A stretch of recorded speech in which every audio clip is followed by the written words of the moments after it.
8 ans, 10 ans, que je me suis emparée de ce sujet, mais je pense que maintenant, et c'est pour ça que je soutiens les JRE, il n'est plus temps de parler, il n'est plus temps d'éveiller, il est temps de passer à l'action.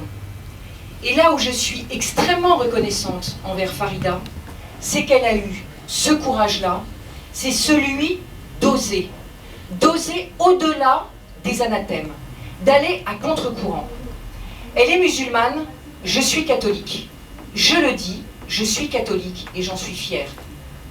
Je fais d'ailleurs appel, et je fais un appel solennel. C'était pas exactement par ça que je voulais commencer, mais peu importe, c'est ce qui me vient maintenant. Je fais un appel solennel à nos évêques de France. Parce que je les trouve, pardon pour eux, mais je les trouve assez mous sur le sujet. Et quand je vois Farida, et quand je vois l'énergie qu'elle met, et quand je vois le peu d'écho que ça a dans notre religion à nous, même si nous, laïcs, nous nous levons, même si je suis fière, vraiment, que l'abbé de Tanoirne soit là, que certains de nous arrivent à se lever, j'ai parfois, et je vous le dis franchement, un petit peu honte du manque d'énergie de certains de nos évêques. Pardon pour eux, mais j'aimerais que grâce à tous ces gens qui se lèvent, ils n'aient plus peur. C'est quand même un peu un comble que ce soit moi qui soit obligé, et nous qui sommes là, de leur dire « N'ayez plus peur, n'ayez plus peur, nous sommes en effet dans un changement de civilisation. » Alors si nous le disons, pourquoi l'Église de France n'est-elle pas plus active et dynamique? Je dis évidemment pas ça pour tout le monde, évidemment je suis en contact avec de nombreux prêtres, mais je pense qu'il est temps maintenant de se dire que l'heure est tellement grave qu'il faut faire des alliances. Les alliances sur un sujet qui est celui de la théorie du genre. Parce que c'est la mort qu'on nous propose. C'est pas compliqué, c'est une idéologie qui est mortifère. C'est une idéologie qui veut s'attaquer aux plus faibles et aux plus fragiles d'entre nous. Une civilisation, le degré d'une civilisation se mesure à ce qu'ils font et à la façon dont la société protège ses plus petits et ses plus faibles.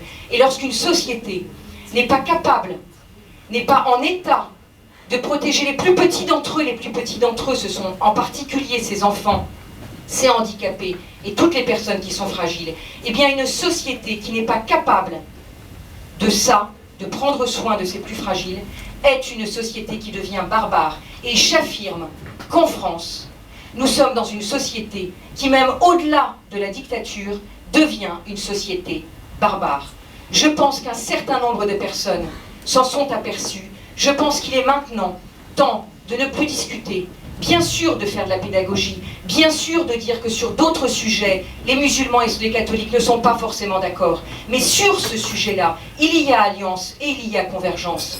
Et on veut faire de nous des clones, on veut faire de nous des personnes qui sont hors sexe et qui sont hors sol, qui perdent leur identité, qui perdent toutes leurs identités, pas seulement leur identité de sexe et de genre, mais aussi leur identité nationale.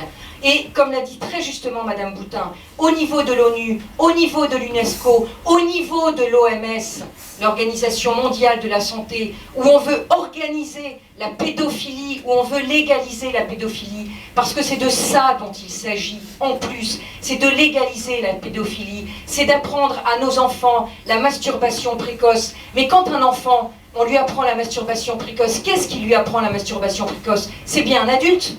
Et ça s'appelle pas de la pédophilie? Alors c'est ça, et personne, ou presque personne ne bronche. Alors nous avons décidé de nous lever. Nous avons décidé de faire une alliance. Voilà, ça ne veut pas dire être d'accord sur tous les sujets, ça veut dire faire une alliance pour sauver notre civilisation. Moi, je milite pour l'unicité de la personne. L'unicité de la personne, c'est une personne qui arrive à être unifiée. Comment voulez-vous qu'elle soit unifiée si on lui fait perdre toutes ses identités? Alors moi j'appelle à aller à contre-courant. Nous avons un pape François qui nous a dit « N'hésitez pas à aller à contre-courant ». Eh bien oui, j'appelle à aller à contre-courant, en n'ayant pas peur des anathèmes, des calomnies. Dieu sait si Farida sait de quoi elle parle. Dieu sait si Madame Boutin sait aussi de quoi nous parlons. Et Dieu sait si moi aussi, surtout depuis 1 an et demi, je sais de quoi je parle. Oui, nous sommes calomniés. Et alors?